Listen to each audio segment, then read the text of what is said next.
Sowizdżył sa urodził w Szyszkłewach, a było to tak. Szyszkłewianie zarybiale dewni wiele pieniędzy na kłepaniu bursztynu. Błegłe dobywale ze zemi w Błerze i z nim jeźdzele jaż do samego Gdyńska. Tam był najlepszy prys na bursztyn.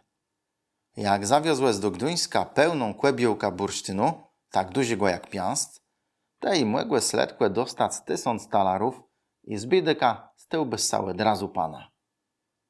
Temu tyś Szyszkłew ścigburze miele pełen skrzos pieniędzy i nie brykłe lesa gnarować w płelu przy Łebróbce. Z myłym skrobycia pojechał kmweter i kmeszka do Kłescoła, żeby go łechszczec. Jak kmeszka zlazła ze sani i łetkryła płedeszka, to ja szłysadła i krzyknęła: Rety, nie ma głę. Kłego nie ma? Myłego skrobycia nie ma. Nie było ani w saniach, ani na drodze.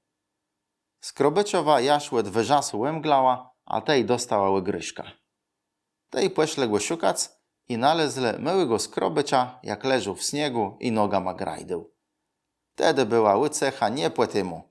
Wszyscy jedle i pile, a szkolny rzekł: ten styry to je łemuniec, ale ten młody to jeś nie płetymu, to ciesty sowizdrzył.